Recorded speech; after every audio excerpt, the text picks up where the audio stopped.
Good morning, everyone. Today is the second day of Vita, and it's beautiful outside. I hadn't had anything planned today. I was just going to do a 30-second video of me drawing or something vaguely dawdle-lesque, but decided to do a book review instead. So here is Wildwood by Colin Meloy and what I thought about it. So I was warned away from this book actually a lot by my dad, who didn't like it at all and said that Colin Meloy should stick to singing in the Decemberists. But regardless, I trudged on. The story follows two kids, Prue and her friend Curtis. Curtis just sort of happenstance falls into the adventure because Prue's little brother gets taken away by crows, which is a weird coincidence because it takes a lot of crows to pick up a baby, but the evil woods queen needs a sacrifice for the ivy so that she could take over Wildwood and eventually our world. Wildwood is a magical place that has tree nymphs and talking animals and bandits and a bunch of crazy things like that. It also has a really politically corrupt government, which is sort of touching on darker themes in a more children book, even though it's this thick. It's beautifully illustrated. It has many different photos that can be color or black and white, depending on which copy you've gotten.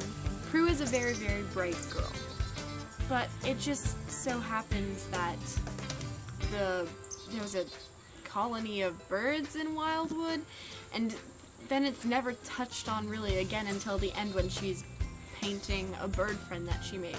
Kind of like Audubon, except without killing things. And that's just something that I didn't really like throughout the book, because we were introduced to all of these little quirky traits of the characters in the first part of it, but then they were never touched on again. I'm just going to have no regards for spoilers here. It does have a happy ending, and it does lay shaky grounds for a sequel, which is something that I really, really don't like. The happy ending part I could have been okay with, but everything just ended too perfectly, you know? That feeling when somebody should have died or something should have gone wrong. And this was Colin Meloy's, I believe, first book, so I think that he's done remarkably well considering. But the shaky sort of sequel part in the end, ugh. But Curtis still remains in the woods after this, and I think that I don't want to read the second book.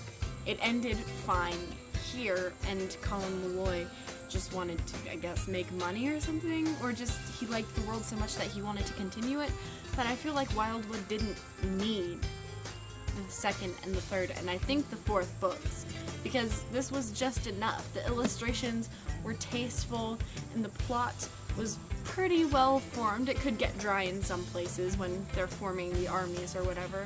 But all in all, I just don't think that it needs sequels, and that's why I stopped at Wildwood. First edition copy, don't want any more. Colin Meloy gets 3.5 out of 5 stars, because I could put this book down, and I did. And I don't like doing that with books, because I'm a completionist. I gotta finish these sorts of things. But Colin Meloy's Wildwood gets 3.5 out of 5 stars for genuine effort on the fact that he has never published a book before, I don't think. 3.5 because the illustrations were tastefully done, and 3.5 because I love fantastical worlds like this. I'm going to talk a little bit about a book that I got actually just today because it's so good. It's Me, Earl, and the Dying Girl by Jessie Andrews, and they've made this into a movie recently, and I wanted to read the book before I went to see the movie because I know that there are inconsistencies in these types of things, but dang! I finished 3/4 of it in half a day because it's just so good. It's so good that I can't put it down. I was going to go to an art show this afternoon, and I didn't want to go because I was too busy reading this book.